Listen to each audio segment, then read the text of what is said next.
खबरों में बने रहने के लिए बेल आइकॉन दबाइए और एबीपी न्यूज को सब्सक्राइब कीजिए। Good morning. एबीपी न्यूज में आज सुबह से आप देख रहे हैं मोदी के डिप्लोमेसी 20, क्योंकि G20 सम्मेलन में आज सुबह से ही मोदी ने दिखा दिया कि क्यों उन्हें कहा जाता है दुनिया का सबसे बड़ा नेता।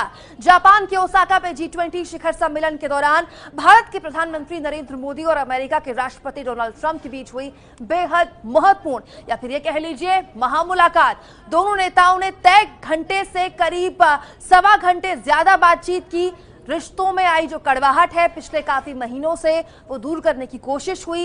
इस दौरान ट्रंप ने जहां अमेरिका उत्पादों पर ज्यादा टैरिफ का मुद्दा उठाया, तो वहीं पीएम ने भी कहा कि 4 मुद्दों पर ट्रंप से हम खुलकर बातचीत करना चाहते हैं। जब ब्रिक्स देशों की बैठक हुई तो मोदी ने आतंकवाद का मुद्दा उठाया और यही एजेंडा आज एबीपी न्यूज का है कि ये जो बैठकों का दौर सुबह से चल रहा है और खास तौर पर अमेरिका के राष्ट्रपति के साथ ये बैठक, इससे भारत को क्या मिला और जो अंतर्राष्ट्रीय मुद्दों पर साफ तौर पर दुनिया के सबसे बड़े मंच पर आतंकवाद को सबसे बड़ा मुद्दा बनाने की जोर आजमाइश भारत कर रहा है, क्या वाकई वो कोशिश रंग लाएगी? अमेरिका का पक्ष साफ था। ट्रंप काफी परेशान थे, बौखलाए हुए थे और उन्होंने साफ कर दिया था कि भारत को जो बढ़ा हुआ टैरिफ है वो वापस लेना होगा। लेकिन बातचीत से पहले मोदी ने ट्रंप से साफ कह दिया कि 4 मुद्दों पर बात होगी। ये 4 मुद्दे थे: ईरान, 5G, रक्षा और द्विपक्षीय संबंध। अपने नए कार्यकाल के शुरुआत में ही आपसे मुलाकात करने का अवसर मिला। मैं समझता हूं कि ये खुशी की बात है। मैं आपका हृदय से आभार व्यक्त करना चाहता हूं, क्योंकि भारत के एक विशाल लोकतंत्र और बहुत बड़े भारी बहुमत के भारतीय जनता ने हमें मैंडेट दिया है, स्टेबल गवर्नमेंट के लिए मतदान किया है और उसके तुरंत बाद आपने टेलीफोन कर करके बधाई दी। इतना ही नहीं, कल सेक्रेटरी पॉम्पियो खुद आपका एक बहुत ही वार्म चिट्ठी लेकर के आए। ये यानी भारत के प्रति आपका जो नाता है, आपका भारत के प्रति जो प्यार है, उसको आपने अभिव्यक्त किया। इसके लिए मैं आपका बहुत आभारी हूँ। पॉम्पियो भारत आए थे, कई विषयों पर चर्चा हुई है, मुझे अच्छा लगा। मुझे आपका जो गर्मजोशी से भरा हुआ संदेश जो उन्होंने मुझे दिया, समय की सीमा में मैं जरूर 4 विषयों पर चर्चा करना चाहूँगा: ईरान, 5G, हमारे द्विपक्षीय संबंध और रक्षा संबंध। इन विषयों पर हम जरूर चर्चा करेंगे और भारत और अमेरिका के संबंध एक दूरगामी और सकारात्मक विजन के साथ आगे बढ़े, इसके लिए हम कमिटेड हैं और उसके लिए हम प्रयास करते रहेंगे। मैं फिर एक बार आपने समय निकाला, यहाँ मिलने का अवसर मिला, बहुत खुशी व्यक्त करता हूँ। तो बैठक का एजेंडा आपने सुना किस तरह पीएम मोदी ने मुलाकात से पहले ही साफ कर दिया और पीएम मोदी की इस 2 टूक पर ट्रंप ने भारत से दोस्ती की दुहाई दी और कहा कि भारत और अमेरिका के रिश्ते आज जितने मजबूत हैं वैसे कभी नहीं थे। ट्रंप ने भारत के साथ मिलकर काम करने की इच्छा जताई। Well, thank you very much, Mr. Prime Minister. We've become great friends, and our countries have never been closer. I can say that with surety, and we work together in many ways, including military. But we certainly work together on trade, and we'll be discussing trade today. You did indeed have a landslide election. That was a great election, 72%, as I understand it, and that in the United States would be called a very big victory.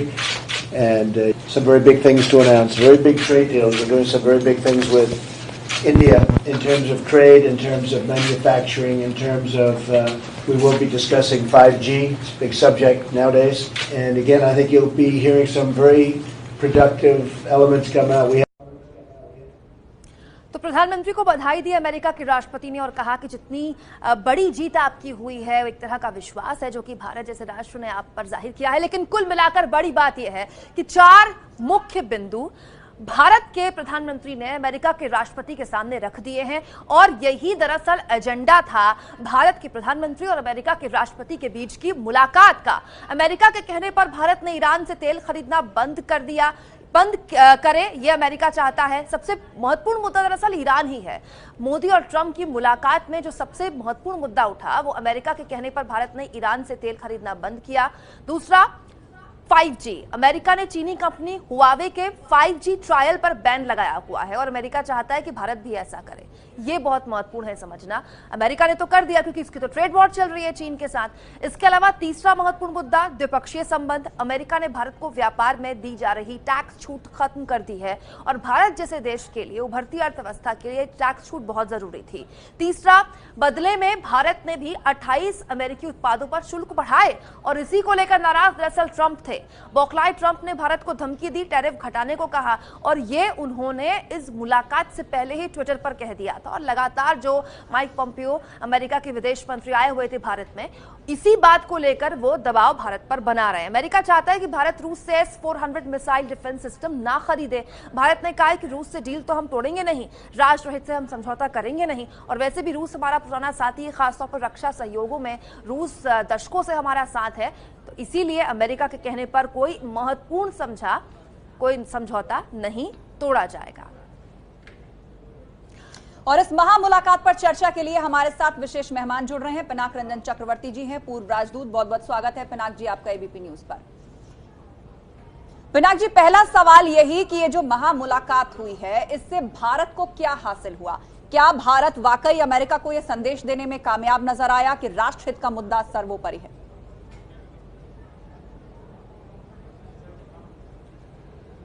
देखिए, इसमें messaging तो हुआ है कि प्रधानमंत्री जी ने साफ बता दिया होगा कि ईरान जो मुद्दे उन्होंने बोले हैं कि उस पे वो चर्चा ज़रूर करेंगे, पर कोई हल अभी निकला नहीं है।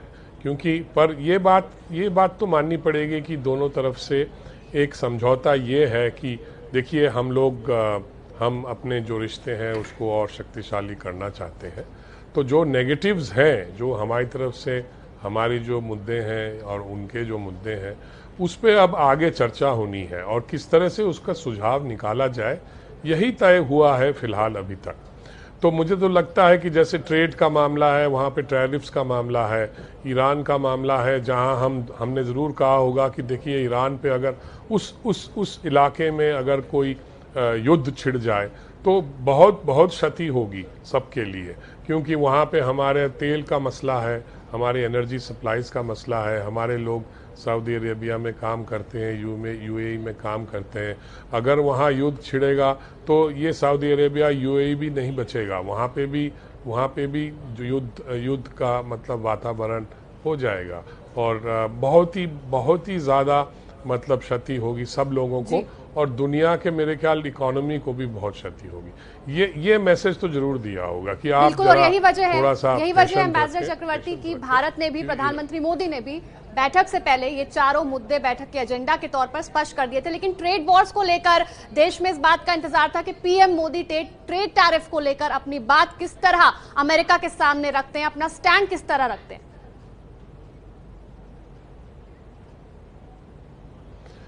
देखिए, ट्रेड का जो मामला है उसमें ना थोड़ा गिव और टेक और कॉम्प्रोमाइज का गुंजाइश बहुत ज़्यादा है, इसलिए उस पर कोई रिजिड पोजीशंस अभी तो डिमांड्स रखी गई हैं। अब ट्रंप साहब ने 1 साल पहले जो स्टील और एल्यूमिनियम प्रोडक्ट्स पे जो टैरिफ बढ़ाए थे तो उसमें इंडिया को उसका झटका लगा था। फिर बीच में उन्होंने जीएसपी भी हटा लिया तो उस पर भी झटका लगा। फिर अब हमने 28 आइटम पे हमने टैरिफ बढ़ा दिए। जो WTO के नियम के अनुसार ही हम चल रहे हैं कि WTO में एक बाइंडिंग टैरिफ होता है कि चलिए मान लीजिए कि हम 40% का अगर बाउंड कर दिया तो हम 40 से ज़्यादा हम नहीं जा सकते। तो इसलिए वो 0 से 40 में आपको फ्लेक्सिबिलिटी होती है कि आप 10 लगा लें, 20 लगा लें, 25 लगा लें। तो वो उसी रेंज में चल रहा है। तो अब ये बात ये है कि अगर वो 2 ट्रेड नेगोशिएटर्स जब साथ में बैठेंगे तो वो बातचीत होगी, पर ऊपर एक समझौता होना चाहिए कि अगर हम आपको छूट दें ट्रेड में तो आपको भी छूट देना पड़ेगा किसी और इलाके में। काटसा के सैंक्शंस आप नहीं लगाएंगे S-400 पे। तो इस तरह की बातें होंगी।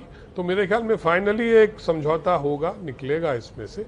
पर अगर ये रिजिड, मुझे तो लगता नहीं कि दोनों साइड की बड़ी रिजिड पोजीशंस है, क्योंकि जो ओवरआर्चिंग जो इंटरेस्ट है, जो सबसे ऊपर जो ओवरआर्चिंग इंटरेस्ट है, वो तो उसमें तो तय हो गया है कि हम लोग स्ट्रेटेजिक पार्टनर्स हैं। जी पिनाक जी, आपकी इसी बात को मैं आगे बढ़ाना चाहती हूँ। अब नेगोशिएटर्स और जी पिनाक जी, आपकी इसी बात को मैं इस तरह से आगे बढ़ाना चाहती हूँ कि ये जो बैठकें होती हैं, इसमें जो बातें मीडिया के आगे कही जाती हैं और फिर जो बंद कमरों में नेगोशिएशंस होती हैं वो अलग होती हैं, अलहदा होती हैं। तो बहुत मुनासिब है कि अमेरिका में चुनाव होने हैं, बहुत सारी चीजें एक राजनेता के तौर पर ट्रंप को अपने लोगों को दिखानी है, तो ये सारी मजबूरियां भी गिनाई जाती है बैठकों में। तो जैसा कि आप कह रहे हैं कि जितना फर्म अमेरिका के राष्ट्रपति दिख रहे हैं, बहुत जरूरी नहीं है कि अंत में जो एक डील निकल कर आए वो वैसी हो, लेकिन हाँ एक पक्ष हमें यहाँ पर मानना पड़ेगा कि अगले साल अमेरिका में चुनाव है और ट्रंप के पास अपनी भी कुछ मजबूरियां हैं। बिल्कुल मजबूरियां तो हैं, ये दोनों बड़े डेमोक्रेसी हैं, इनको वोट लेना है और ट्रंप की जो कॉन्स्टिट्यूएंसी है, जो उनको वोट देती है, उनके वो ट्रेड बिजनेस कम्युनिटीज़ काफ़ी हैं, और फिर जहाँ पे जो मिड वेस्ट है अमेरिका में, जहाँ पे जो बड़े बड़े फार्म लैंड्स हैं, तो एग्रीकल्चर जो सपोर्टर्स हैं, एग्रीकल्चरलिस्ट जो हैं वो सपोर्टर्स हैं। तो ट्रंप ने ये दिखाना है कि क्योंकि उनका स्लोगन था ना, America first, make America great again, तो बेसिकली दिखाना है कि मैंने अमेरिका के लिए क्या किया, क्या मैंने इकोनॉमी को सुधारा, मैंने क्या क्या एडवांटेज बाकी दुनिया से अमेरिकन्स को दिलवाया, ये उनका मकसद है। और ये स्लोगन, इसी स्लोगन पे वो जीते हैं। तो उनको तो दिखाना पड़ेगा कि मैंने इंडिया से टैरिफ कंसेशंस ले लिए, इंडिया को मैंने $10 बिलियन का डिफेंस इक्विपमेंट बेच दिया।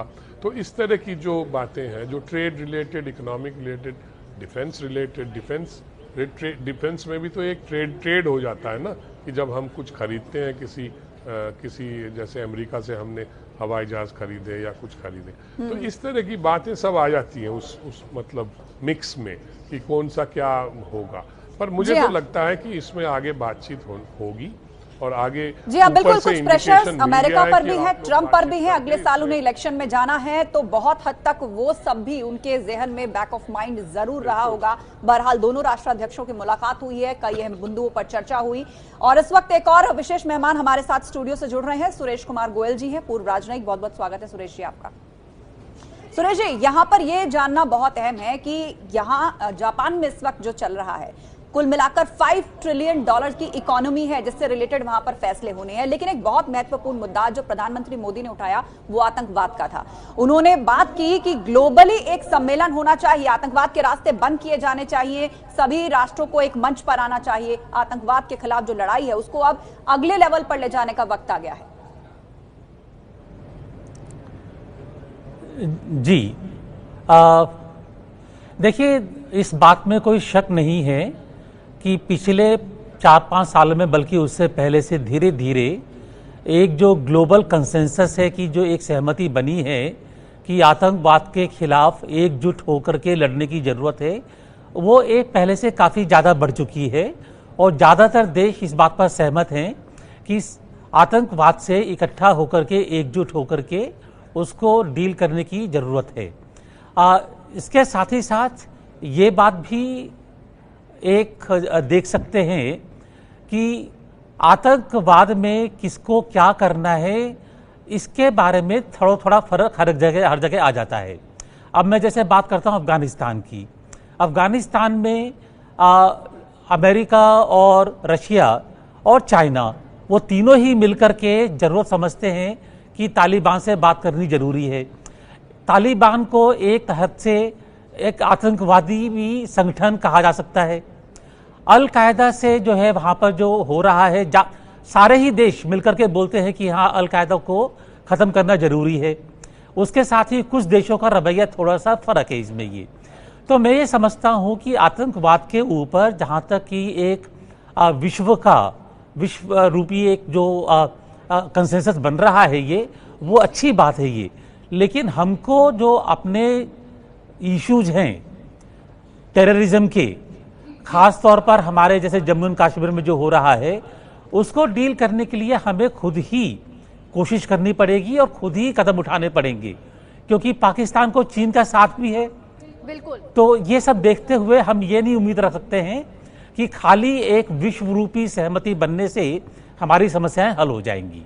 बिल्कुल, और अहम बात यह भी रही कि ब्रिक्स देशों की जो इनफॉर्मल बैठक हुई वहां चीन की मौजूदगी में पीएम मोदी ने यह बात कही। बहुत बहुत शुक्रिया आप दोनों मेहमानों का, एम्बेसडर पिनाक रंजन चक्रवर्ती और एसके गोयल, आपका भी स्टूडियो में शामिल होने के लिए और इस महा मुलाकात का विश्लेषण करने के लिए कि भारत को आखिर ट्रंप और मोदी की महा मुलाकात से क्या